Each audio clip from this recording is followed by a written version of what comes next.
Voici les noms des fils d'Israël, venus en Égypte avec Jacob et la famille de chacun d'eux. Ruben, Siméon, Lévi, Juda.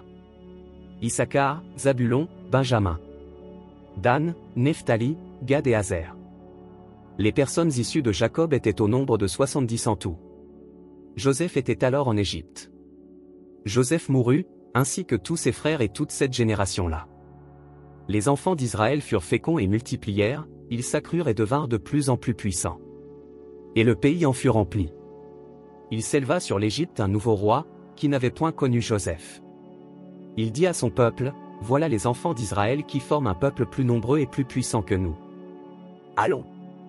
Montrons-nous habiles à son égard, empêchons qu'il ne s'accroisse, et que, s'il survient une guerre, il ne se joigne à nos ennemis, pour nous combattre et sortir ensuite du pays.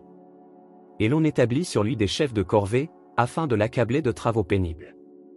C'est ainsi qu'il bâtit les villes de Pithom et de Ramsès, pour servir de magasins à Pharaon. Mais plus on l'accablait, plus il multipliait et s'accroissait, et l'on prit en aversion les enfants d'Israël. Alors les Égyptiens réduisirent les enfants d'Israël à une dure servitude. Ils leur rendirent la vie amère par de rudes travaux en argile et en briques, et par tous les ouvrages des champs, et c'était avec cruauté qu'ils leur imposaient toutes ces charges. Le roi d'Égypte parla aussi aux sages-femmes des Hébreux, nommées l'une Shifra, et l'autre Pua. Il leur dit, quand vous accoucherez les femmes des Hébreux et que vous les verrez sur les sièges, si c'est un garçon, faites-le mourir, si c'est une fille, laissez-la vivre. Mais les sages-femmes craignirent Dieu, et ne firent point ce que leur avait dit le roi d'Égypte, elles laissèrent vivre les enfants.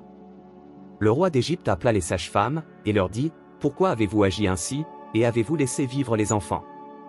Les sages-femmes répondirent à Pharaon, c'est que les femmes des Hébreux ne sont pas comme les Égyptiennes, elles sont vigoureuses et elles accouchent avant l'arrivée de la sage-femme.